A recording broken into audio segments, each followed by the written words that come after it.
This week on Inside Olympia, how will state lawmakers balance the budget? And what are their policy priorities now that key deadlines for bills to live or die has passed? We ask top legislative leaders. On the program, Speaker of the House Laurie Jinkins and Senate Republican leader John Braun. From the TVW studio, it's Inside Olympia with host Austin Jenkins. And welcome to Inside Olympia. Washington's 105-day legislative session has passed the halfway mark and then some. A key deadline for bills to get out of their House of Origin has also passed. As lawmakers head into the home stretch, what are their policy priorities and how do they intend to balance the budget? This week, we check in with top legislative leaders. In our second half, we'll talk with Senate Republican leader John Braun. Joining me first is Speaker of the House, Laurie Jinkins. Good to see you. Thanks for being here. Nice to see you too, Austin. I should note we're talking on St. Patrick's Day. We're also talking before the revenue forecast, so a little bit of context for this conversation. That's why you're wearing green. Although maybe you wear it every day. And I don't know why you're not, but anyway. Yeah, well, before this show's over, I might get pinched. We'll see what happens. But thanks for being here. I want to just sort of do a kind of level set. You are kind of heading into the back half of this legislative session. It's a challenging year because of the budget gap. There have been some very controversial bills on the floor of the House that have kept you up past midnight. How are you and how are House Democrats feeling about where things are at this stage in the game? Well, I think we're feeling really good about what we moved through House of Origin cutoff, which finished the middle of the week last week, and we were all quite tired by the end of it. But we were able to move a rent stabilization bill off the floor. This is really focused on one of our major priorities of strong communities. So rent stabilization, also more infill housing around transit-oriented development, move both of those off of the floor. As well as in terms of strengthening communities, a great bill by Deborah Entenman to fund law enforcement, public safety workers in a broader sense, including police officers, but also more broadly for other communities that need investments in other areas. So we were excited about that work we've done. We did work on schools and strengthening our economy by making sure that we're addressing the teacher workforce shortage, but bigger shortages in terms of healthcare, passed a lot of compacts and things like that to bring more workers into Washington state. And then lowering costs. I was very excited that our right to repair bill went off the floor after a lot of years of work by Representative Gregerson, and that's going to let people get their very expensive electronics fixed in their home community without having to send them off to more expensive places to get it done. That's an issue that's spreading across the country, kind of like wildfire, getting a lot of momentum in Washington. If this passes, we'll join a number of other states with right to repair. Let me go back to the rent. You call it rent stabilization. Of course, it's a cap on the percentage increase that landlords can raise the rent year to year, 7%. This passed the House last year, died in the Senate. What are how similar or different is the bill, and what do you think happens this year when it gets over to the Senate? Yeah. Well, I think it's pretty similar to last year. I mean, I would say we continue to try and work and hone the bill. And the bill that we moved off the House floor this year is really focused on that cap for raising rent. We actually moved some of the other things that were in the bill out of the bill this year as we sent it over to the Senate. I know the Senate will work on it. I've been in many media availabilities and meetings with Senator Peterson, the new majority leader in the Senate, and he has indicated a real willingness to work on the bill and to move the bill. I think the last media availability we had, he actually said it will pass off the Senate floor. Now, it may be amended, right? Everybody has different perspectives on how this bill should work, what should be in it, and things like that. So I think that we'll continue to work on it. Do you think the amendments would just be lowering the cap, or do you think it might come back looking very differently? I don't know. The amendments could be lowering the cap, could be raising the cap, right? So I don't know the answer to that question, and probably better for you to talk to the Senate about, where you think they're at on the bill. I want to ask. I just would note too, my seatmate, Senator Trudeau, is the prime sponsor of the bill in the Senate. Got it. There was news late last week about the governor's legislative director leaving. Inopportune time, because obviously it's in the middle of the legislative session. The deputy had also left. I'm curious about how you think that affects the final weeks of the legislative session, or in what way the way that the legislature and the governor's office interact will have to sort of adjust in real time. Yeah. What are the implications? Well, I met with the governor's staff on Friday, met the new person who's taken over. So there's already somebody in place. Yeah, they've got somebody in place. And so I think, they're working really hard to make sure they have the right folks in the right spots to work with us. And I don't envy the governor walking into his first term as he is in a situation where we have such a budget deficit, very big challenge for him. So I extend a lot of grace there and want to be open and available to, working with his office and working with the Senate to make sure that we get a budget for the people of the state of Washington that actually helps them and doesn't harm them. And I think a lot of people are trying to understand better what the relationship right now is between this new governor, who is a Democrat, and legislative Democrats, how much daylight there is between you all in terms of thinking about what it will take to solve this budget crisis, the extent to which taxes or revenue need to be a part of the solution. How would you describe the tone, tenor, and nature of that relationship, which is obviously still formulating? Yeah. It's pretty early days still. But well, and it's interesting because usually during this time of the year, and I think it's this way with Governor Ferguson too, we're primarily engaging about bills and about legislation. We've received... The budget writers are tucked off in a room somewhere else. Yeah, so the budget writers are writing the House budget. We are receiving, we received Governor Inslee's proposed, both his Book 1 and his Book 2 budget. And then Governor Ferguson's recommendations to us. I think the budget team is going through them very thoroughly, but we're really focused on writing kind of the House budget, and the Senate is focused on writing the Senate budget. I do think once we move those budgets off the floor of each body, that's when we really engage much more heavily. Although I think one of the good things is that my House budget writers and the Senate budget writers are probably closer than they've ever been since I've been Speaker, in terms of at least talking to one another about what kinds of things they're thinking about. We might not be thinking exactly the same, but at least we understand what each other are thinking about things. How often are you meeting with the governor, and what are those conversations like? I have a meeting. I'm going to leave this interview tonight this afternoon to a meeting with the governor. And how would you describe sort of, you had the same governor for 12 years. So what's this like? What's the relationship like? I think it's relationship building. We continue to build relationship and try and understand where each other are coming from on issues, and then move towards solutions, which I think it's good timing, right? Because we'll have to move together towards solutions starting in the next couple weeks once budgets come out. Telegraph what we can expect when we start to see budgets come out, and the extent to which taxes are going to be part of the solution. We're hearing, it seems like from the first day, Democrats were saying, you and I talked in December or early January about this. Revenues are going to be part of the solution. The progressive left has been quite critical of Ferguson's attempts to, at least initially, address this by cuts. Let's do a level set and kind of set expectations for what's likely coming. Yeah. I think, Austin, what you're going to see from us is a balance between those two. And I think the reason that you've been hearing from both Senator Peterson and myself since way before the election that revenue would be part of the discussion is because we saw what the deficit was, and we were quite aware that cannot all be filled with cuts. And then when we saw Governor Inslee's Book 1 budget and what would be eliminated with an all-cuts budget, it was very evident to us that that's not the way to go.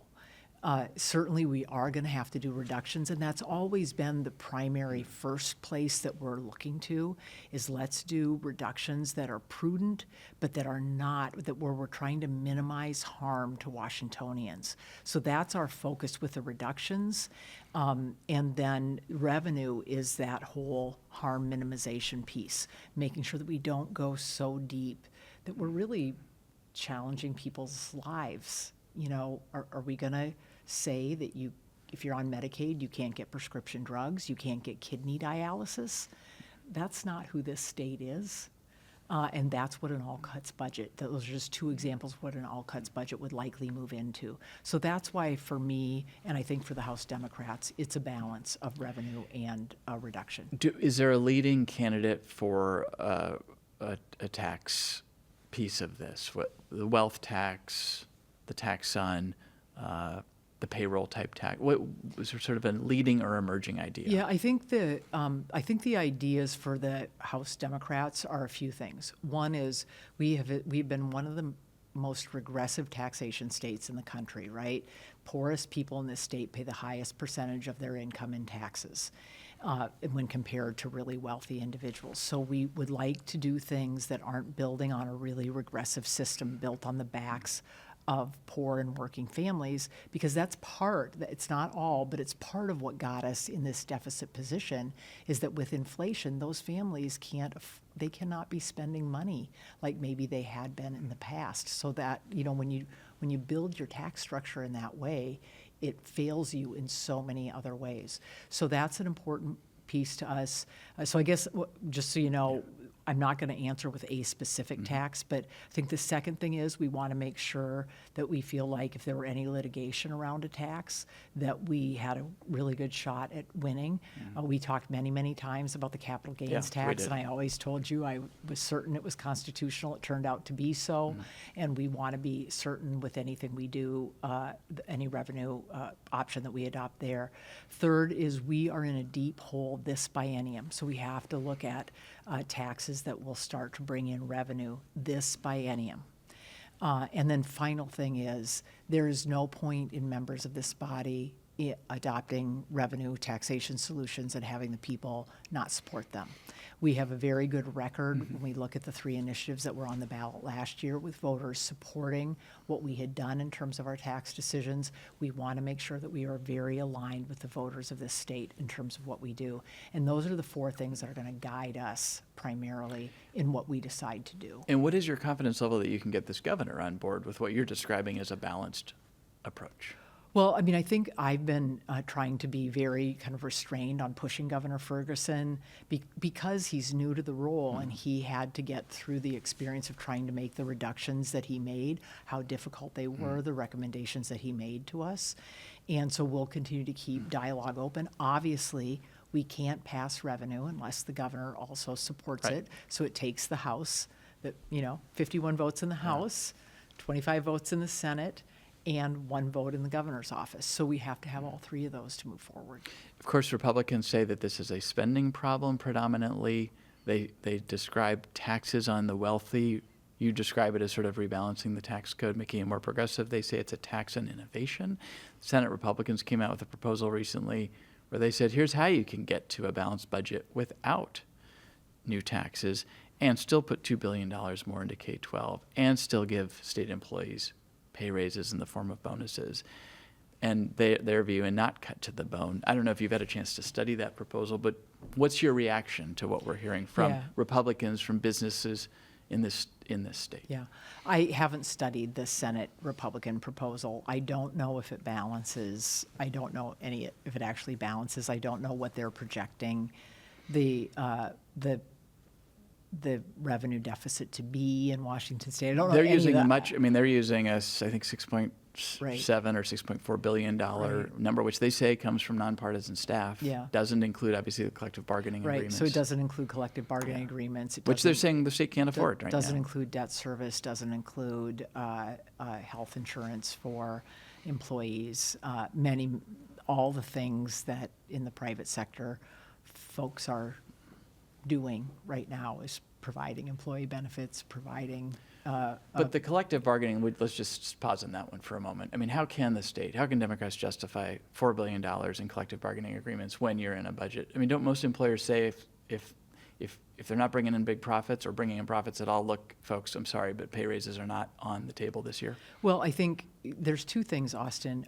Most all the services we deliver in Washington State are direct services to the people of the state. So you and I have talked about behavioral health a lot, and people getting treatment for substance use disorder and mental health issues. We've also talked about the shortages that we have in staffing. So if we are not able to maintain competitive staffing, the state is not able to provide the services that no private sector agency is stepping up and volunteering to provide. Those are only services that Washington State will provide voters in this state. So I think we have to look at, if we want to maintain particular services, we have to make sure we're paying employees a wage that's going to actually keep those employees here and working to provide those really important services to people. They're billing the one-time bonus concept, $5,000 per employee, is actually a more progressive way to get after this, because $5,000 to a lower income employee will make more of a difference in their pocket than to somebody at the upper end. Yeah, Is that compelling to you? I haven't looked at their whole plan and how it all balances out. I mean, I think that we can look at many options, but I think one of the things we primarily need to look at is especially the fundamental services that we're providing to people of this state that are not going to be provided anywhere else. We would be just shooting ourselves in the foot to then underpay employees so that we have people leaving the sector and we can't actually provide those services. So, underfunding them, like keeping them in the budget, but then underfunding in that way doesn't actually work out either. So I think we have to look pretty robustly at the problem. Where are House Democrats in terms of commitment to K-12 funding, especially as the cost to keep schools open and operate schools is increasing, and school districts are certainly asking for more help? I know that there's already a commitment to put more money into special education, but what do you think is realistic vis-a-vis K-12 in this budget climate? Well, I think one of the things you will have seen if you're paying attention, we did not move either a special ed bill or a maintenance and supplies bill off the House floor, and we do this a lot. Decide between the House and the Senate who's going to lead on what topic. Senate was very interested in leading on the school funding legislative bills. So we've got bills from the Senate over in the House right now. Those will definitely both be heard and considered, very strongly by House members. When you think about, I expect that we'll see that the Senate will lead in their budget on school funding. We will tend to lead on human services and healthcare maybe a little bit more, and it's in that kind of conversation between the House and Senate lets us have the most robust budgets proposed, where then we can go into final negotiations with everything in play and figure out how far we can get on everything. I know you have said, correct me if I'm wrong, that you don't think that the metric or a key metric is the percentage of the state budget that goes to K-12. I think I've pointed out before, when you sort of completed the McCleary task of fully funding schools, it was we're back up to about half the budget, and it slipped since then into the lower 40s. Is there an obligation here or an opportunity, even notwithstanding the budget shortfall, to say, yeah, we need, and I think the governor has talked about wanting to get that percentage back up again. Yeah, well, I mean, there's no single way to, one of the things people say is lies, damn lies, and statistics, right? So if you just look at a percentage and don't look at the dollar amount at all, you could slash the state budget in a really dramatic way, but keep a bunch of funding for K-12 and have it be 75% of the budget, but still underfund it dramatically. So I would say, Austin, I don't think of it as one or the other. I think it's a yes and. You have to look at what the whole dollar amount is, and you should look at the percentage also. But I would expect that in this year, we'll likely invest more money in K-12 education, not as much as any of us wants to because of the challenges that we have with our budget. And it will increase the percentage that we're investing because our denominator is so much lower because we have less money to invest, period. What is the uncertainty around the Trump administration's policies, the tariffs, the cuts that are being made to the federal budget or will be made? I mean, they're already being made to employees and to certain programs, but how How does the budget writing process account for that? How much of a kind of X factor is it? Are you guys already thinking about or talking about the possible need for a special session, which I know has been brought up in some other states? Where's the thinking? Well, I mean, I guess where I would start is that this weekend was town hall weekend. So in my district, which is in Tacoma, I had nearly 500 people show up at my town hall. Did they think you're a member of Congress? Were they confused? Well, it could, for some people that actually could be true. They're just looking for their elected officials to talk to them. But I would say, overwhelmingly, people did know that the state budget was a challenge, and they knew some things about state policy that we were doing. But overwhelmingly, people were there because they were very upset and concerned at what's happening at the federal government level and how they can help and how they can say, you've got to stop doing this. Obviously everybody's district is a little different, but it was very clear in my district, and the members that we have from all over the state really had incredibly high turnouts at their town halls with very, very similar feedback from folks who are there. I think in terms of the budget and in terms of policy, on a policy basis, we can anticipate some things and actually implement policy interventions to help stop bad things from happening. 4 years ago, during the first Trump administration, we probably passed no fewer than 10 different pieces of legislation on a policy basis to protect Washingtonians in everything from having our law enforcement focused on enforcing Washington state law and not federal law, to making sure we protected healthcare providers and those who may be coming to Washington for reproductive health care, abortion services, gender-affirming care. So we are going to continue building on those this year. But when it comes to what they may do with the budget, the thing that's really challenging for us is something gets announced one day, and then the next day or a few days later, it gets rescinded and something else gets announced. The federal government then stops the administration from doing what they're doing, and then lets some of it, then lets some of it start. Sorry if I misspoke, I meant judges. Yeah. And so there is really no way to plan for that. When we look at what Elon Musk and President Trump have suggested that they might want to do with Social Security or Medicaid in order to fund tax cuts for the wealthiest people in this country, that decimates every state in this nation in a way that we cannot plan for in any way, shape, or form. Not a single state could plan for that. And so that would certainly mean a special session if that were to happen. What I talked with my constituents about when we were there on Sunday is to make their voices heard, to tell their stories, to tell them to me, to tell them to Senator Murray, to tell them to Senator Cantwell. I have a representative, a new representative in my district after Derek Kilmer moved on. So Emily Randall, right. And but we also have Marilyn Strickland and Adam Smith, all of whom represent parts of my district, so that they talk to them and let them know their stories and how some of what the Trump administration is doing is affecting people. I do want to, in just a couple minutes we have left, move on to a couple policy issues. One is just, we are talking before the revenue forecast comes out. What are you just anticipating? How much of a potential game changer for the budget writers do you think this will be? I guess what I will say is I don't think we anticipate a great, surprising add to revenue. Beyond that, it's really hard to know. Because it's hard, we're the most trade-reliant state in the nation.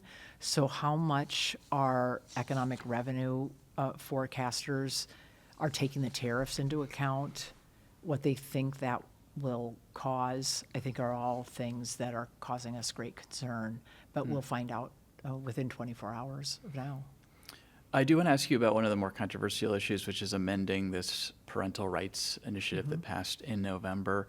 And sort of two questions. Why do this so soon after voters passed it or upheld it? I guess passed it. And then what's the reconciling you anticipate between the House and the Senate on this? It's become quite controversial, and Republicans are quite unhappy that you were opening this up. Yeah. So this was an initiative to the legislature that came to the legislature last year with 8% Oh, right. of You the actually voters. didn't go to voters. You Yes, approved it, and so it correct. didn't go to voters. Right. Yeah. 8% of the voters in this state signed an initiative. 8% of the people who'd voted in the prior gubernatorial election. So it's it's not the largest number of voters who brought that to us. Still, when we talked to staff last year and we passed the bill, we were concerned that there were conflicts in it, in the law, especially related to medical records, where it seemed like it was trying to amend statutes that we already had in place about how young people's mental health and medical records were handled. Our staff told us that no, it doesn't amend those laws. And we expressed some concern that school districts were going to be confused by this and have a hard time implementing it. But okay, we'll move forward and adopt it. We did. What we heard from school districts over the interim was, yes, this was a big problem for them, not knowing exactly what they should be doing. So the most important, I think, piece of the bill, this is Rep. Stonier's bill, was to actually clarify that school districts aren't actually, medical records aren't their thing. They're school records, and that school records are separate, and that we have laws related to medical records and how parents and guardians access those. So that was a big piece of what was done in the bill. The other thing we did was Just very briefly. The bill was advertised as parents' rights, but it didn't contain tons of parents' rights that are found all over the statute. So we've accumulated those into the statute, and then we've added students' rights that are also run throughout our statute, and finally protecting teachers and educators from retaliation when they enforce the law appropriately.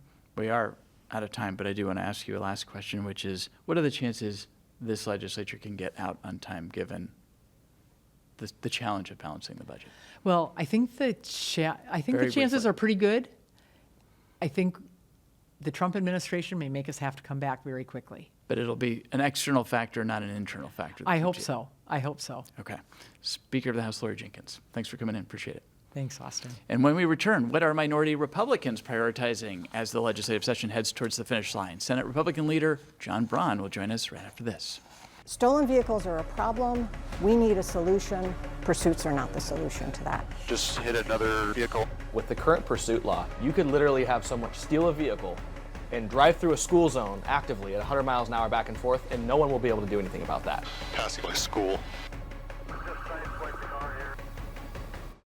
And welcome back to Inside Olympia. We're talking to legislative leaders this week about their policy priorities and about balancing the state budget. Joining me now is Senate Republican leader John Braun. Good to see you. Thanks for being here. Thanks for having me on. So this is a little past the halfway mark, certainly past cutoff, and obviously the budgets are looming. You all are in the minority. You're not writing these budgets, but just bring us up to speed on the extent to which Republicans, especially in the Senate side, are in the room participating in the crafting of the budget versus outside wondering what's going on inside the room. Well, as in previous years, the majority has invited Republican budget leads into the room. I think this year they're in the room for the first two rounds, and typically there's two rounds, and then the third round you'll start to make maybe some of the bigger decisions. We're not in the room for the third round. We have been in the room for the third round the last couple of years. This year, no. I think that's largely because we have a big difference of opinion about how we ought to approach the budget deficit we have in front of us, where the majority is thinking the answer is taxes, and we think, no, heck no, that's the wrong answer for our economy and for the cost of living here in our state. Your caucus recently rolled out a budget proposal, sort of said, here's what we would do if we were in charge, and here's how we think we can do it without raising taxes. Give us some of the highlights of that. What would you point out? Well, I mean, budget is a big document, but I think the top line issues is we've seen a couple different budgets so far. The governor's book 2, which is a tax and spend budget, and then his book 1, which is required by law to be no taxes, but then he cuts severely is kind of almost propaganda to encourage folks to consider taxes. I think our way is maybe a third way of doing things, where we work really hard to make sure we maintain services, especially for vulnerable individuals in our state. But we just do, I think, a very good job of living with our means. No taxes. We don't use the rainy day fund. We use, actual projected revenues out in the future, not as allowed by law, the 4.5%. So pretty straightforward, honest budget. And then we just dig in and look at how do we, bend the cost curve now and into the future, which is what you really should do every year. If you're going to be successful at state budget writing, you got to dig into the insides. And every time you look at a cost area, you got to think, how do I maintain and how do I keep the cost curve down while delivering services? And if you don't do that, year over year, you get into this exact situation we're in now, where we've had costs run away, we're spending too much, we're not living within our means. So, I'm biased. I don't pretend otherwise, but I think ours is an honest budget that lives within our means, that sets us up for whatever comes in the future. One of the biggest differences between Republicans and Democrats is whether the state employee collective bargaining contracts are funded. Those cost about $4 billion. That's over the 4 years, I believe. That's correct. That's right. In lieu of that, your budget proposes bonuses to state employees. The governor has said he'd like to fund those contracts. Help us understand that difference of opinion about whether it's appropriate or inappropriate at this stage to fund those. Well, I'd like to back up just a second. It goes all the way back to 2003 when they put the law in place where the state employees could bargain. When they did that, they put in a clause that says that the governor can declare the contracts financially infeasible. What they didn't do, unfortunately, is say this is what financially infeasible means. It should be obvious if you're, by the nonpartisan staff, we're $4.7 billion upside down, have a deficit of $4.7 billion over the 4 year before the collective bargaining agreements. That should be obvious to most people. We can't afford another $4 billion. Unfortunately, our previous governor, he declared them financially feasible. I think Governor Ferguson's in a tough spot in that way. I mean, we've had it happen before. Governor Gregoire back in the Great Recession said, look, these are financially infeasible. We can't afford them. And just to be clear, that's not like, oh, we can't do anything for state employees. It means, hey, we can't afford them this year given our budget situation. We want folks to go back to the drawing board, renegotiate, and come back with a proposal we can afford. So it doesn't leave state employees out.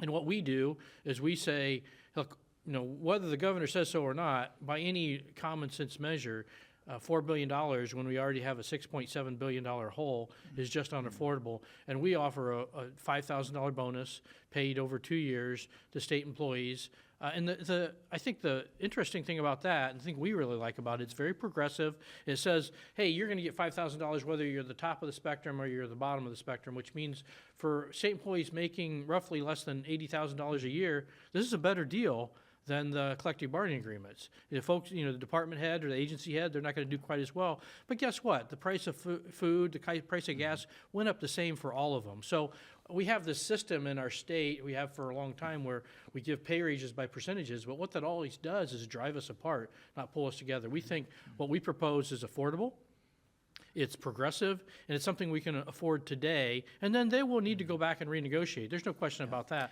That gets us to the next step. Let me go back to the global number you're using. I think what you said was about $4.7 billion shortfall over 4 years. 6.7. 6.7. The number that has been bandied about in recent weeks sitting at this desk has been more in the 10 to 12 to even $15 billion range. How are you arriving at something short of or south of $7 billion? So first of all, I'm not arriving at that number. The nonpartisan staff, the folks with political blinders are, they're the ones that have arrived at that number. And they've been at that number since December. Actually, they just dialed it down. It's now actually 6.6. I misspoke earlier. When my colleagues from the other side of the aisle are talking about 10 or 12 or 15, they are adding in new spending. I mean, as an example, if you take the 6.7 and add the $4 billion for collective bargaining agreements, which they think they have to do. Nope, the law doesn't say you have to do it. We have to approve those. And it's an up or down vote. Yeah, well, it's included. Unfortunately, it's included in the budget vote. It's how it's been done for years. Got it. But that's an ad. That's not, that's an ad. And then they look at things that, you know, we've been saying they've put on layaway. And some of it's good stuff, don't get me wrong, but things that we thought would be a good idea, but we can't afford today. And it adds up to just short of $2 billion. They add that in. So they're adding in new policy ads that they like, you know, and not necessarily bad ideas, but ideas we can't afford today. Why not, just for the sake of argument, and again, you know, they don't need your votes to pass this budget, but why not, for the sake of argument, say some taxes, some revenue can and maybe should be a part of the solution, in part to avoid cutting programs that perhaps both Democrats and Republicans support, or not accelerating spending on things that you guys previously, I mean, there was Republican support for the last budget, so there's things in there that you all have supported, some of you have supported. So why not say, yeah, a balanced approach which includes some revenue and some cuts makes sense? Well, I would just tell you flat out, the people of the state of Washington can't afford it, and you're in it. And the other side will say, well, no, we're going to tax the They want to go wealthy. after the wealthy, yeah. Yeah, And they say that they let's- can let's make the be tax clear code about more what- progressive in the process. Let's be clear about how that has worked out in the past. It is almost, and this is my opinion, but it's not just my opinion. It's the opinion of most of the people in the state of Washington. We had a poll, it's now been probably 4 weeks ago now. 76% of the voters said they believe that taxes, if put in place, will pass through to them in one form or another. You know, the sales tax, property tax, those are obvious, but they also intuitively get whether it's a payroll tax placed on employers or it's a B&O surcharge, even a wealth tax, that's going to affect them, whether it's by driving the economy down or driving prices up. They get that's going to affect them. And frankly, we're unaffordable right now. If you're a middle-income Washingtonian where you're not getting state support and you're not at the top of the economic spectrum, you can't afford on your own, you're struggling. You know, whether it's food or gas or housing, childcare, healthcare, and across the realm, these are all unaffordable. Additional taxes will not help. And more importantly, that's not how, most people think about this. They think about, and keep it in perspective too. You know, it's a $6.7 billion deficit. That's over 4 years, roughly almost $160 billion of operating budget so, less than 5%, probably closer to 3%. If you said, you had to sit down at your kitchen table and say, I got a 3% reduction in or savings I got to find, that's not overwhelming. That is doable. Despite what the other side said, that is doable. And that's what our budget does. How would just to push the point a little bit, how would a wealth tax on a smattering of the wealthiest Washingtonians in the state actually drive up prices for everyone else? Think about what our state would look like without Microsoft here or Amazon here, or even go back long enough without Boeing here, because we prevented them from ever deciding Washington is a good place to start up and run. That's what it would do. And your point is well taken. It probably isn't in effect tomorrow, but I do believe that it will be in effect because it will undermine what has been a very robust economy, for a long time. We've been very fortunate here in the state of Washington. You think it sends a message to the next generation of job creators, business makers, that maybe Washington isn't that friendly a place to absolutely. do business, or at least to grow rich in? Yeah, I mean, we had this great discussion last year about taxing carbon because we want less carbon. This is taxing innovation. What do you think happens to innovation in Washington if we place this kind of tax on it? I do want to note that the Senate Republican budget proposal did include, I think, about $2 billion more for K-12 education. That's right. It is the paramount duty of the state. It was in sort of the immediate post-McCleary environment about 50% of the state budget, and it's now slipped, I think, down into the lower 40s, That's right. mid-40s. What is the thinking there around, the state's ability right now to put more into K-12, and kind of what's the Senate Republican view of how the state should be prioritizing K-12 in this budget climate? Well, we've been pretty clear. This is our top priority. Constitutionally, it's our paramount duty. We put this budget puts about $2 billion more versus last budget. Some of that is maintenance level. Some of it is focused on special education. Some of it is focused on materials, operating costs, and supplies, which have gone up tremendously in the last few years, largely driven by state policy, whether it's energy, driven by the Climate Commitment Act, has gone up in some cases 200% for some school districts. Insurance, same thing. This is policy put in place, has driven up we've driven it up with policy approved by the Democratic majority. But it's our duty to cover that cost. We can't let the school districts go uncovered. And we don't get where we like to be. You know, when we lost the majority in 2017, 18, education was roughly 52, 53% of the budget. Today it's 42% of the budget. Our budget would get it to 44% of the budget. So it doesn't get it where we want to be, but it gets it headed in the right direction. What is there was the news late last week that the governor's legislative director left. The deputy legislative director had already left. How does that affect the last weeks of the legislative session as budgets and bills are being finalized, and the governor ultimately will be deciding whether to sign this stuff? Well, I'm not sure I know that with any precision. I mean, it certainly does. I mean, the governor has been pretty clear about his priorities right from the beginning, and there's some of his priorities that Republicans have agreed with, and it doesn't look like we're going to get all of those done, but I'm still hopeful, and that's a key position, one that I felt like was in some ways underutilized during the last administration, and where Governor Inslee tended not to be all that involved in the legislative process. Governor Ferguson has expressed a much more interest and willingness to be involved, and that makes that position even more important. I expect that they will adjust to this. I don't know as with you, I don't know much of the details. And it certainly does put a bump in the road, but I expect that the Ferguson administration will adjust, and they have a number of good people there beyond the folks who left. I saw that you were on the schedule to meet with the governor this week. How often are you meeting with the governor? What does that relationship look like these days? We're meeting roughly every 2 weeks. 2 weeks ago, he came and met with the whole caucus, which was very nice. We hadn't had that happen in a long time, and I think we were very appreciative. And it's been a pretty good discussion. As you might imagine, we don't agree about everything. There's some things we even vigorously disagree on. But to his credit, he identified some stuff early in session that we did agree on, or he reached out to and said, hey, those Republican policies make sense to me.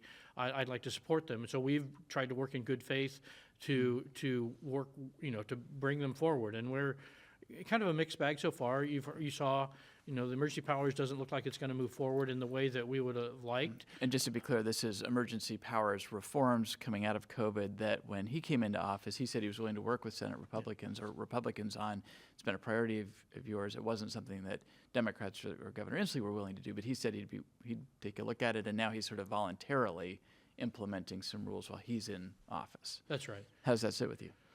I think it's a good move on his part, and unfortunately, it's not permanent. It's perishable. As someday we'll get a different governor, and they'll have to make the different decision. So I would much rather it be in statute. But I thought it showed good faith on his part, and we'll continue to work on it. We're trying to find a way forward.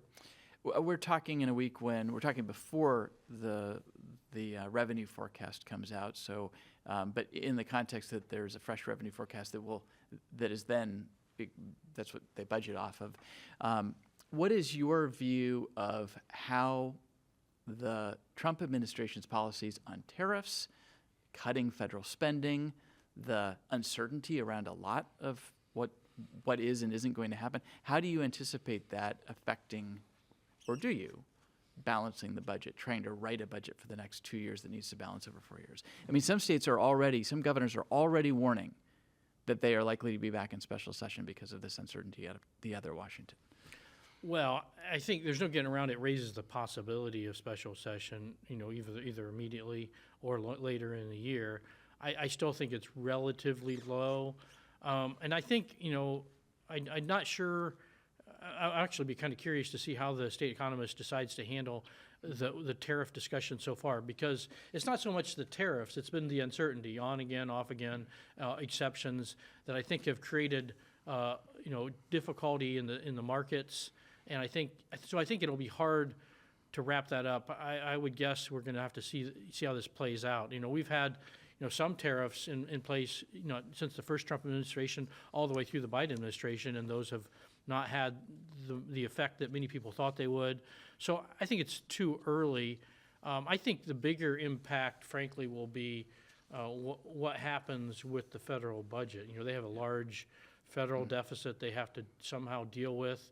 They have some challenging things. They just passed a continuing resolution to put that off for a few months, but eventually they're going to have to deal with that.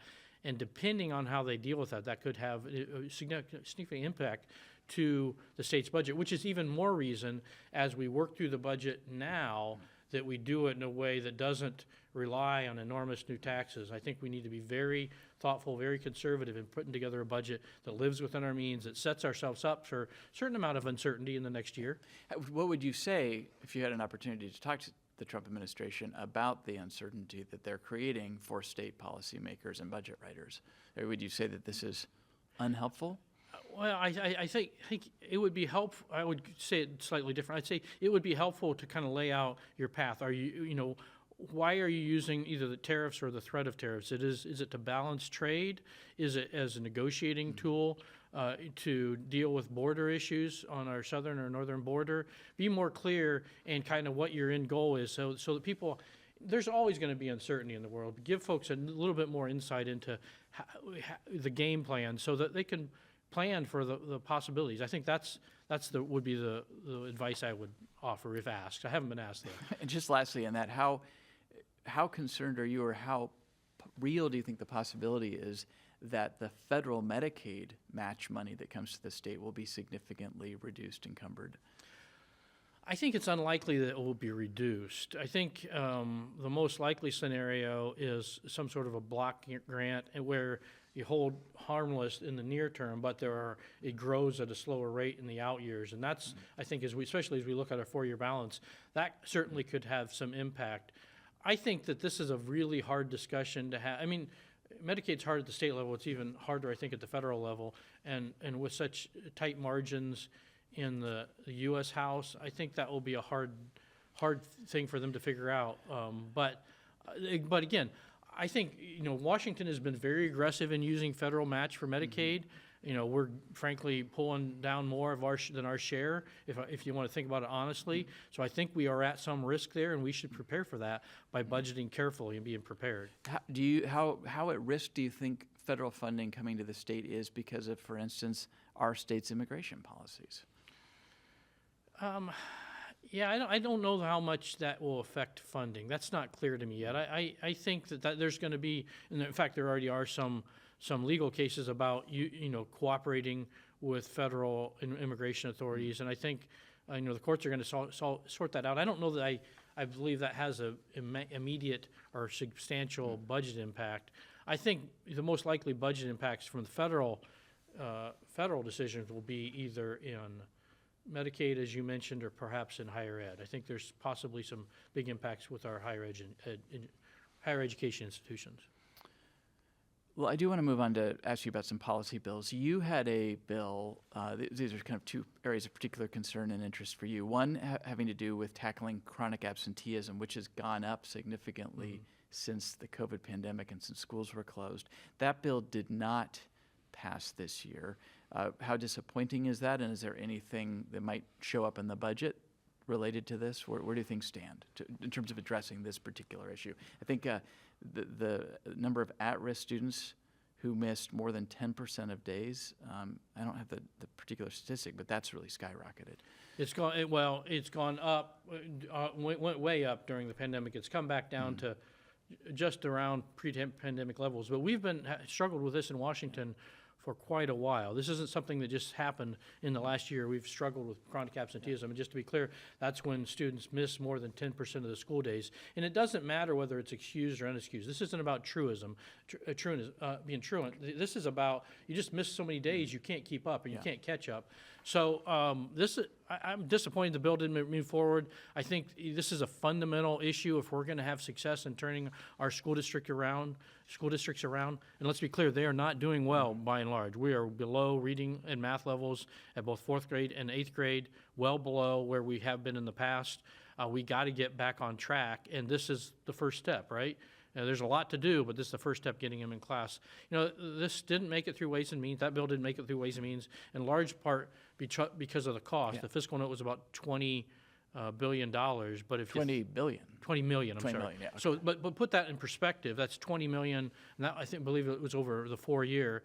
a million students, that's $20 per student. So this, if you put it in the perspective of what we spend on students, which is just about $20,000 per year per student, spending $20 to help build a program will help get the kids that are missing class back in class, in my view, is well worth it. Unfortunately, my colleagues on the other side of the aisle didn't see it that way this year. We'll keep trying. What about the Green Hill School, which is in your district down in Lewis County, that has been overcrowded? It's been there's been contraband in there. There's been violence. The governor, former governor, was down there announcing a plan to open up some space at a different facility. Where do you think? And again, this is of particular concern to you because it's in your district. Where do you things stand? Where are things headed with respect to that particular facility? They're still having a lot of trouble. We're still suffering from overcrowding. Unfortunately, that really hasn't changed during the session. I've been advocating for a bill, 5678, that would give the department, the agency, Department of Children, Youth, and Families, some tools to manage the population, both by sending some residents into community facilities if they qualify, and some to the Department of Corrections. To adult prisons. Under certain circumstances. Yeah. And you have to lay this over the top of the underlying policy that's caused most of this, which is referred to as the JR 25 policy, which allows juveniles who were convicted as adults to stay in the juvenile rehabilitation system up until they are 25 years old. And that has led to a couple problems. One, it's driven up population, which frankly the state was not well prepared for. And it's also driven up population with folks who have a fairly violent convictions. You don't get convicted as an adult when you're a juvenile unless you do something pretty serious. So the majority of the folks there at Green Hill, and you have Echo Glen, which is generally for boys and men is the lower level offenders, in Green Hill, which is just male, is the folks. Most of the folks there have some type of violent offense. So increased population, well beyond the capacity of the facility, a history of violence with a high percentage of the population. This has not gone well, both for the residents, it's been unsafe, for staff, it's been unsafe, and frankly, if your goal was to get these individuals, get them services, get them back on a good track, and ideally back into a civil life, which is a great goal. I agree with the goal entirely. I'm just not sure the policy is the right one to get there. But that's your goal. We're failing tremendously. So we got to get after the population issue in a real way. We had Secretary Tonneson on the program not so long ago. She indicated some openness and willingness to more flexibility for her agency to move people around. Where do things stand kind of with your conversations with her and that agency and this legislation? Both the agency and the governor's office policy staff on this area have been very helpful. I think we've worked very closely with them. I don't think the bill is where I would, as it passed out of the Senate, it's a solid bill. It's not. So it's still alive. It's passed. It's in the House.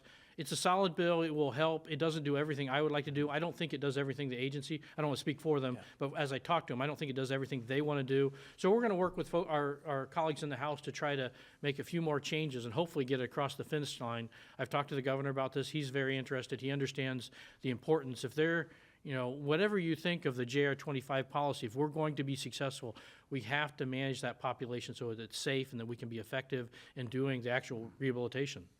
Just a couple minutes left, and I do want to ask you about the rent hike cap bill, which got out of the House again this year, coming over to the Senate, died in the Senate last year. 7% cap is still the annual cap is still the policy. I imagine Republican opposition to this hasn't changed. I guess I'm curious whether you think that they have the votes this year, Democrats, to pass this, but what's your view of this? Well, I mean, nothing's a sure thing, but I don't think today, the way the bill currently is, I don't think there are votes for it. And I think in the Senate. In the Senate, I think all my caucus is opposed, and there are some folks who've really thought about the policy and understand the economic impact, what it does to development, that are concerned about it. I think that, and then I think it's also going to be tied to, are we able to get through a group of positive development bills, and that remains to be seen. There's still quite a few alive that would help, but whether they can make it through the opposite chamber remains to be seen. But I think, as I just put in perspective, there are 5 states in the country that have rent control bills today. This bill, as in its current form, would be the worst of those. It would be number 6, and it would be the worst of those 6. So I don't think it passes like that. I do think there might be a world where it gets negotiated to be a better bill, I personally think that's not the right answer. I think that we'd be better off without it and really focusing on building capacity. We've seen, even in my neighborhood, where we've had significant building in the last few years, rents have stabilized. In fact, in some cases come down. We know that works. When you provide more accessibility in the market, it will drive market rents down. We see that other places like Austin, Texas, where they've been building and rents have come down. We could do that here. It's a better answer than rent control. Okay, got to stop you there. Senate Republican Leader John Braun, thanks for coming in. Appreciate the conversation. Thank you for watching Inside Olympia. We will see you again next week.